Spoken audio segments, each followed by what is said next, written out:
ഈ മണ്ഡലത്തിന്റെ രൂപീകരണം മുതൽ തന്നെ ഇടതിനൊപ്പം അടിയുറച്ചു നിൽക്കുന്ന മണ്ഡലമാണ് ചിറയൻകീഴ്. മനോജ് പി ഇടമന CPI സ്ഥാനാർത്ഥിയായി ജനവിധി തേടുമ്പോൾ രമ്യ ഹരിദാസാണ് UDFന്റെ സ്ഥാനാർത്ഥി. കഴിഞ്ഞ തവണ കോൺഗ്രസിനായി മത്സരിച്ച BS അനൂപ് BJP സ്ഥാനാർത്ഥിയായതോടെ ചിറയൻകീഴിലും ഇത്തവണ ശക്തമായ മത്സരമാണ്. 2011 ചിറയൻകീഴ് മണ്ഡലം രൂപീകരിക്കപ്പെട്ടത്. തീരദേശ വോട്ടുകൾ നിർണായകമായ സംവരണ മണ്ഡലം രൂപീകൃതമായതിനു ശേഷമുള്ള 3 തെരഞ്ഞെടുപ്പുകളിലും ഇടതുപക്ഷം വിജയക്കൊടി നാട്ടി.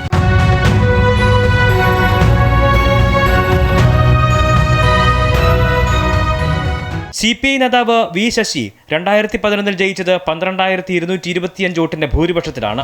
2016-ലും 2021-ലും ഇത് 14,000-ന് മുകളിലേക്കെത്തി. 3 തവണ MLA ആയ V ശശിയെ മാറ്റി സംസ്ഥാന കൗൺസിൽ അംഗം മനോജ് പി ഇടമനയെയാണ് CPI മണ്ഡലം നിലനിർത്താൻ ചുമതലപ്പെടുത്തിയിരിക്കുന്നത്. എതിർവികാരങ്ങളില്ലാത്തതിനാൽ സാഹചര്യം അനുകൂലമാണെന്നാണ് ഇടത് വിലയിരുത്തൽ. കഴിഞ്ഞ 15 വർഷക്കാലമായി ഏകദേശം 3,600 കോടി രൂപയുടെ വികസന പദ്ധതികളാണ് ഈ ചിറയൻകീഴ് മണ്ഡലത്തിൽ നടപ്പിലാക്കിയത്. ആ വികസന പദ്ധതികൾ മാത്രം മതി എനിക്ക് ജയിക്കുക. 4 പതിറ്റാണ്ടിലേറെ നടത്തിയ പോരാട്ടം, പ്രവർത്തനം നാട്ടിലെ ഓരോ മണൽത്തരികൾക്കും എന്നെ സുപരിചിതരാണ്. ഞാൻ കോളേജ് വിദ്യാഭ്യാസം മുതൽ വിദ്യാർത്ഥി സംഘടനയുടെ ഒരു സജീവ രാഷ്ട്രീയത്തിൽ നിന്നുകൊണ്ട് ഇത്രയും കാലം നടത്തിയ പ്രവർത്തനവും ഞാൻ V ശശി MLA ആയിരിക്കുമ്പോൾ MLAയുടെ തിരഞ്ഞെടുപ്പ് കമ്മിറ്റിയുടെ സെക്രട്ടറി ആയിരുന്നു കഴിഞ്ഞ 3 ടൈമും. ഈ മണ്ഡലത്തിലെ 212 ബൂത്തുകളിലെയും ആളുകളെയും ജനങ്ങളെയും അതോടൊപ്പം പ്രദേശങ്ങളെയും നന്നായി അറിയാം. കോൺഗ്രസിനായി ചിറയൻകീഴിൽ മത്സരിക്കുന്നത് രമ്യ ഹരിദാസ് ആണ്.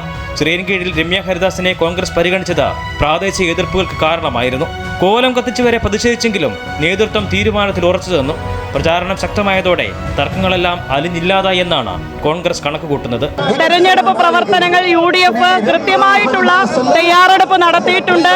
ആ സ്ട്രാറ്റജിയിൽ ഒറ്റക്കെട്ടായി നിന്നുകൊണ്ട് ഇത്തവണ ചിറയൻകീഴ് ഐക്യജനാധിപത്യ മുന്നണിയുടെ കൈകളിലെത്തും. കഴിഞ്ഞ തവണ UDF സ്ഥാനാർത്ഥിയായിരുന്ന BS അനൂപാണ് ഇത്തവണ NDAയുടെ സ്ഥാനാർത്ഥി.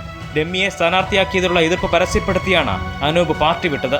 മുൻ കോൺഗ്രസ് നേതാവിലൂടെ നേട്ടമുണ്ടാക്കാനാകുമെന്നാണ് BJPയുടെ കണക്കുകൂട്ടൽ. കഴിഞ്ഞ ത്രിതല പഞ്ചായത്ത് തിരഞ്ഞെടുപ്പ് കഴിയുമ്പോൾ കോൺഗ്രസും BJPയും തമ്മിലുള്ള വോട്ട് വ്യത്യാസം നേരിയ വ്യത്യാസത്തിൽ മാത്രമാണ് നിൽക്കുന്നത്.